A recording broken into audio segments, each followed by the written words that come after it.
I felt surprised. It was excited. I think very highly of St. Vincent, and it is an honor to be recognized. And also, it was nice to feel that I was still a young alumni. So, no, I felt blessed. Father Gilbert was, I would see him every day, and he was very instrumental in myself as a young student and the graduate of St. Vincent who I became. And I would stay in contact with him, and he was a mentor to me. Father Justin Nolan, I had him when I was a freshman in the spring semester for the Philosophy 1. That class, looking back now, having gone to law school, having received my master's in business administration, that first year philosophy class was the most difficult class I have ever taken in all of my number of years of education. So that's pretty memorable. It's something I'm not going to forget easy. So I had a lot of favorite St. Vincent moments. Probably the one that's my favorite moment, and it's the one that has really kind of directed my life, is when I met Elizabeth Kovac, who is now Elizabeth Kunz, who's my wife. So that's the moment that I remember, and was the most influential moment up at St. Vincent. And really, there isn't just one moment. St. Vincent gave me the opportunity to live, to learn, and to serve God. And that has directed me to be successful in my career and also to live a meaningful life. I was completely honored. I actually, in the back of my head, I was kind of hoping it was a past student that had nominated me, that I maybe had recruited to go to St. Vincent and share in all the great memories that I had. Lots of individuals from St. Vincent, and I still keep running into them or going back to them. First, I'd have to probably say anyone within the biology department. So that would have been Dr. Barnett, Dr. Beth Key, Dr. Walters. There was a lot of one-on-one attention there. I did my senior research thesis off campus at Allegheny General Hospital, and working one-on-one with Dr. Barnett to see it the whole way through. That was a really fun experience. I also was involved with our student government, so SGA. All of the friends that I made there, the great leaders, and I look at the leaders that they became today. And lastly, probably Sue Hozak, because I played volleyball there, so there was a lot of team bonding and 4 years on the road, different types of things. I remember we went cross-country skiing for one of my biology courses, and now all the biology students that were in there weren't necessarily the most athletic, and it was just a fun experience overall, seeing everyone out there in it. St. Vincent in the biology department kind of always took things outside the classroom, which was really nice, and I guess I carried that on. My roommate, I'm still best friends with her, that's Teresa Danhart-Scalota. Just the different friendships that you make along the way. And Brother Norman, I mean, everyone loves Brother Norman. He was always there, always checking in, from the athletics to the academics to anything else. That was quite a pleasant surprise when I first got the call that I was going to be honored with this award. And you look at the people you follow, other classmates and people from other classes, and it's indeed an honor, and hopefully that a person can live up to the distinction that's granted. The memories are too numerous to mention in a short interview or even a long one. So one can only pick out several, and usually the outstanding memories don't come from the classroom activity, which is day-to-day and quite similar as the weeks and months and years go by, but sometimes memories with your classmates. One in particular, B-League intramural football. Championship game, our team wins. Afterwards, John January, a classmate of mine, says, "Paul, did I or did I not see you break through that offensive line and score a safety?" I says, "Yes." His reply was, "Stellar." Never forget that. Here again, there's so many people of note and people that stand out in memory. But to name just a few, Father Burton Emling, who may have been somewhat enigmatic to a lot of our classmates. But as I learned more about him, he was well respected in the Benedictine community. He did have a sense of humor, was a brilliant man, and there was just something about Father Burton that allowed me to connect to him, and he had an influence on me and what I focused upon with my work in the field of chemistry. Another person that got me interested in the philosophy was Maurice Rudisell. He's no longer here. I still hear from him each year at Christmas time. But he was an interesting person, a dynamic person that had nothing but positive influences on me. And these are just two outstanding folks among many. And it's a shame that there's not enough time to mention all the people that fall into this category. Because you're making distinctions among many equals. And sometimes when you make a distinction, you may feel a little bit unnerved that I missed someone that should have been part of the distinctions. Well, if you'll bear with me for a minute, I would like to congratulate the other honorees for this award and say that I am pleased to be a part of this august group of alums. One of the things that I really remember about the campus is the old practice field. A couple of years ago, I had the pleasure to walk across the football field, and my God, it was like walking on my living room carpet. When we were here, the practice field consists of tons and tons of 1-inch square sandstone. And I believe to this day that I have chips of sandstone permanently lodged in my elbows and in my knees. They were razor sharp, and after having practiced on them for 4 years, they have left their mark. And the facility there today is truly world class. The stadium, the fields, both the game field and the practice field, they're hard to beat. Well, to be honest with you, there are so many people who have had positive impact on my life, on my character, on my viewpoint of different things, that to try to narrow it down to 3 or 4 would be unfair, because invariably I'd miss somebody who really had a profound impact.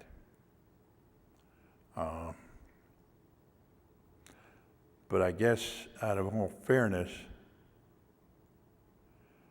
if I had to mention one individual, if you force me to mention one individual, it has to be my wife of 50 years, Bonnie. I mean, she has really been an outstanding example for me and our 4 children. And I guess she'll be the first one to say, well, he's still a work in process. But she has really been outstanding. I was really surprised whenever I picked up the phone and it was Brother Norman on the other end to tell me about the award. I do remember it was a Sunday evening back in April, and I remember being relatively quiet on the call, just being surprised that he was actually calling me to tell me about this recognition, and that I know that I did thank him and told him that I felt very honored. But it wasn't until I got off the phone and told my husband and my young son that I was receiving this award and that I got very excited about it and felt very special and very proud of being the recipient of this recognition. I also have to admit that I didn't remember that it was 25 years since I graduated from St. Vincent, so the call did trigger me to start thinking about all of my happy times when I was at college. I started to reminisce over the past few months about not only my academic experiences but also my social experiences as well. I do feel very blessed that I was able to attend St. Vincent. It was a great college that operated in an environment with high academic standards, and also it was wonderful to also be in an environment with strong Christian values. I was blessed to have parents that sacrificed for me to attend St. Vincent. And also, I just think that it was a wonderful college for me to attend. It was a very nurturing and caring environment for a young woman, and I felt very comfortable there. It was away from home, but yet very close to home. I look back at my years at St. Vincent and have to acknowledge that I was in the second year of co-ed admittance at the school, and during that time the school was in a period of transition. It was interesting to see the student body population change from a dominant male student body to close to a 50-50 male-female ratio by the time that I graduated. But I think regardless of all of those items that I've noted to remember, I think that you always remember the Benedictine presence when you leave St. Vincent. You think of those men, whether they were priests, monks, or seminarians, and they did play a role in your life, whether directly or indirectly, and that's something so special that you will always take with you when you leave St. Vincent. I call this a saga of Father Justin Nolan embracing St. Vincent. I came to St. Vincent in high school about the age of 13. That was 1943. Together with the other boys of the Scholasticate, we followed the rules and we lived a community life. We prayed together, we played together, ate together, sleeping together in the dormitories. And that kept us so busy that we were never able to get what you would call homesick. One of the prefects that was important for me was Father Kieran Rogers, who was one of our prefects, a strict disciplinarian, but he was liked and respected by all of us. And later in the seminary, the great influence on me was Father Oliver Grosslin, who taught me philosophy and history of philosophy. He was a good teacher, and he liked the brief answers that I gave in the exams. Consequently, he, I'm sure with consultation with Abbot Dennis, invited me to go to St. Anselmo in Rome to study philosophy as he had done before me. And I was happy to do that. And it was a good experience.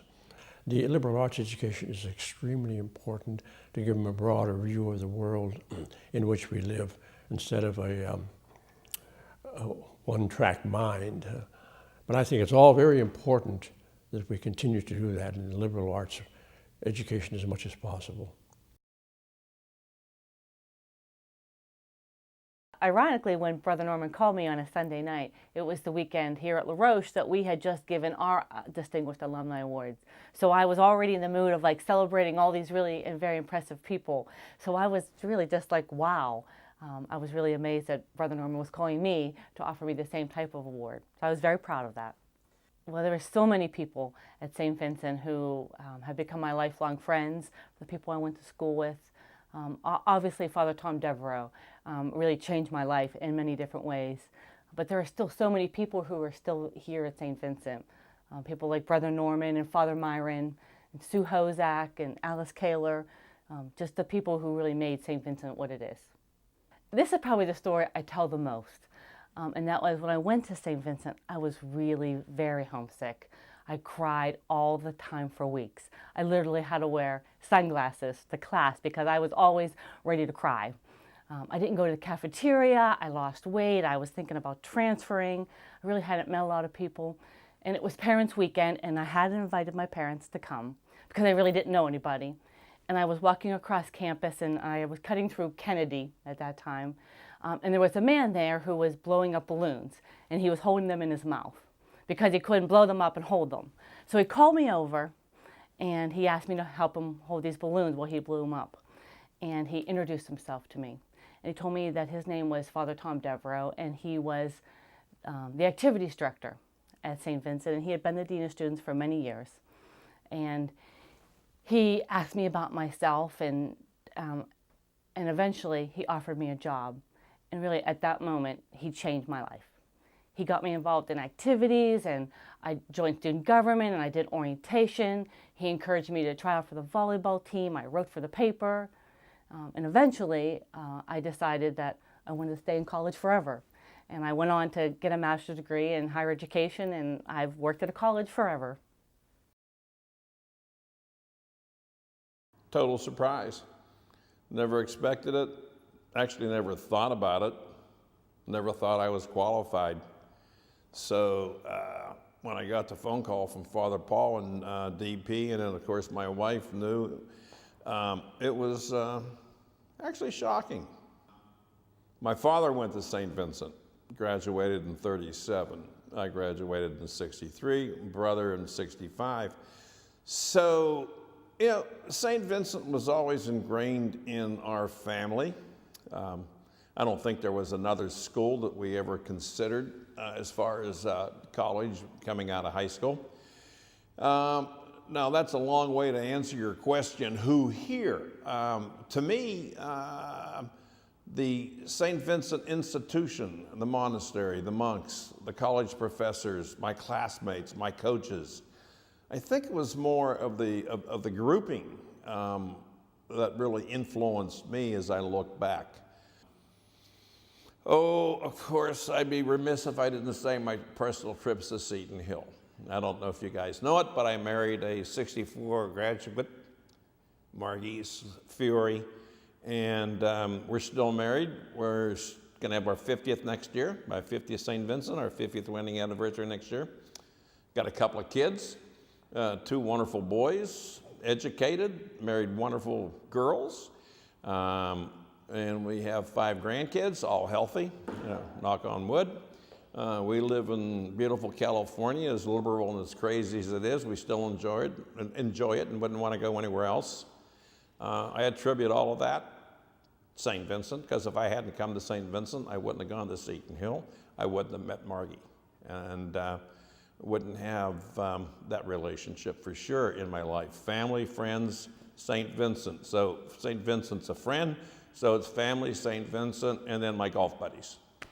St. Vincent means more to an individual, I believe, the older you get. I'm not the first person to say something like that, but it's true. You look back and you appreciate what this place is. It's a special place, St. Vincent. Actually, getting tearful thinking about it. That's terrible. That I can't control my emotions beyond that. But that's what this place means to me. And that's what I got from it.